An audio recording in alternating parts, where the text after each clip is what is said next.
everyone. Dr. Frankie Bashan here. Oh my gosh, a gnat just has arrived with us. Right when I hit record, all of a sudden a gnat goes flying by. So I heard a while ago, I don't know, a few years ago, somebody had said to me from East Indian culture that the gnat, or this person specifically believes that a gnat is our ancestors who have been long gone that may be saying hello, which is so interesting because I wanted to share with you all. It's the holidays right now, and we just had Thanksgiving and we're approaching Christmas. And for me, this time of year is really pretty difficult. The days are shorter, there's less sun, and most of my family is actually deceased. Almost everybody on my mom's side, and on my dad's side, several of them live in the Middle East, including my father. And then we're spread out all over the, East Coast. So Florida, New York, Rhode Island, and things like that. And some of us are even estranged at this point. So the holidays are hard for me, and I know they are for many other people. I know that I'm not alone in that, and I just wanna acknowledge that, I'm out here too, just kinda trying to cope through the holidays and take really good care of myself by eating well and sleeping well and exercising and spending time with my chosen family and, thinking about 2026 and what I want that to look like and so on. That gives me something to look forward to. I'm hopeful. But yeah, there is a definite layer of sadness, and I'm excited about January 1st, 2026, moving right along through this season. So I'm happy that I can be here and show up weekly with you all. I look forward to it. And my hope is that you get something from everything that I put out there in the world. As you know, I am committed to serving, and it's something that fuels my heart, my soul, and gives me a lot of energy day to day. So, for those of you that are new to my channel, thanks for showing up here. If you are interested in growing and learning and getting into the messy from time to time and feeling like you want to learn and you're going to flop and you want to figure out how to get back up and do better the next time, then you are in the right place. I'm a clinical psychologist, board certified sex therapist, and also the CEO and founder of a very large US based national matchmaking firm that exclusively works with the LGBTQ plus community. We've been around for almost 2 decades, and I have been able to leverage my clinical skills, my expertise in human behavior to support thousands of matchmaking and coaching and therapy clients throughout the years. And I've also been able to show up on this channel with a ton of tools and skills and information to help us better understand ourselves, and show up in relationships more consciously, mindfully, authentically, and also normalize the fact that we're human. And if I can't get it right 100% of the time at this point, after being in therapy since the age of 5, I'm almost 49 in a week or two. And I've been a therapist for over 2 decades. So I still mess up and am far from perfect.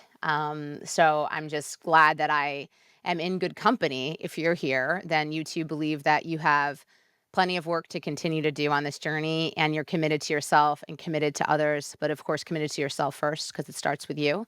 So I'm grateful for all of you for being here with me. Please subscribe below if you haven't already. Hit that bell, hit all notifications. And if you think anything that I share here on my channel could be useful or helpful to someone else, please share it and comment and like and all the good things so that we can continue to have a ripple effect, and help and touch people's lives anywhere, anytime, any place. So, all right, let's jump in to my topic for today. It's how to be dominant and how to train your sub. This is another thing. I talk about topics that sometimes make people uncomfortable, people are curious about, they're afraid to ask questions about, and I'm here for it. I'm happy to be able to research, learn. It's not that I'm an expert in all these areas, it's that I'm interested and curious in growing and learning with you. So, how to be a dominant and how to train your sub. You've been dreaming of a relationship with a power dynamic maybe for a long time, but you've been having trouble figuring out where to start. How do you transform into imposing powerful dominant from somebody who watches Jeopardy and ate microwave popcorn for dinner last night. It can feel impossible to take the first step of actually stepping into a dominant role. It doesn't have to be so scary. Here's how I advise people when they want to know how to be dominant and work with a submissive. What kind of dominant do you want to be? Media and pop culture representations of BDSM culture have in some ways flattened the idea of a dominant and a submissive into one-dimensional and rigid archetype. You may picture someone in head-to-toe black latex or a stern, imposing leather daddy wielding a whip in despair at being able to ever live up to the ideal in your head, let alone in a bottom's head.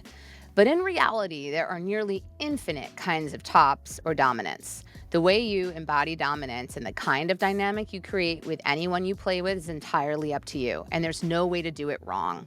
Just as a few examples, a dominant or top could be a stern but compassionate teacher figure who wants to motivate others to do their best, a loving, gentle parental figure or guardian, a trainer or handler focused on training a desired behavior, a cruel, aloof authority figure who barely gives their submissives the time of day, a high school bully figure who teases and mocks, an aristocratic higher up who wants to be served, a disciplinarian focused on reward and punishment. All of these personas and archetypes look very different in practice. Some are mean, some are indifferent, some are playful or even compassionate.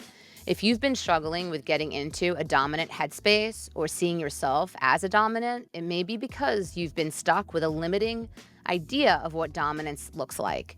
Do any of these archetypes feel more accessible or ring true for you?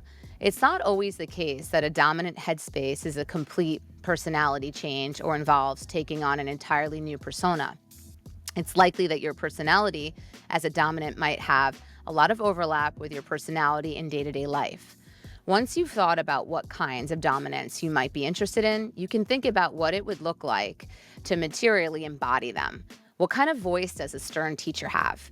How does a high school bully ask for a sub to perform a task? Or do they not ask and instead force them to? Thinking through some of these questions and fantasizing about how you might like to behave or show up to a dynamic can be helpful in establishing the kind of dominant relationship you're looking for. What is your sub looking for, and how can you work with them? In addition to acknowledging that dominance doesn't come in only one default flavor and there are infinite ways to embody it, it's important to remember that bottoms or submissives also have experiences that are just as nuanced and varied. Talking to the submissive they're into and learning more about what turns them on and why will be really helpful in knowing how to work with them and how to get them on the same page with what you want.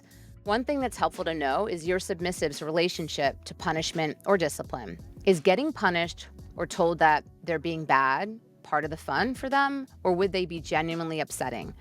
Do they like being disciplined for behaving poorly or rewarded for being good? What would constitute actual undesirable punishment for them rather than pleasurable discipline? Or is being good or bad not part of it at all for them, and they're purely masochists looking for extreme sensation? Knowing more about what your sub genuinely likes or likes to hate and what they don't will help inform how you create the dynamic you want for your form of dominance. Experiment with ways to get the behavior you want out of your sub based on their personal profile and preferences, whether that's making them crawl around your apartment on all fours all night as punishment for not following instructions, or rewarding them with the opportunity to do your laundry for you. What kind of dynamic are you looking for? Similarly, while we may have a mental image of a specific kind of dom and sub dynamic from media or porn, not every type of dominant relationship is the same. Even the same two people might have a meaningfully different kind of dynamic from day to day or scene to scene. To think about what kind of dynamic you'd want with a submissive, it's helpful to understand what about dominance and submission is appealing and sexy to you and to them. Is it the unadulterated power of having someone totally under your control? Maybe you want a dynamic where the highest aim is to follow your instructions to the letter, and perfect obedience is the erotic charge. Are you turned on by the idea of getting someone to submit despite their defiant nature? You might be looking for a more contentious dynamic with a brat. What are some words that describe how you want to feel during a scene with this person? Powerful, magnanimous, cruel? What about words to describe what you want your sub's role to be like here? Helpless, pathetic, brave, and stubborn, thinking about these broad concepts can help you dial in what kind of dynamic you want to build with your sub. And you can use your knowledge of yourself and your sub to decide how you want to enact that dynamic and reinforce it to them. That's what I got for you all today. Hope that was interesting, insightful. Hopefully you took something away from it, and think about anybody who might benefit from it and share it. Comment, like, subscribe, and I will see y'all next week. Take good care, everyone.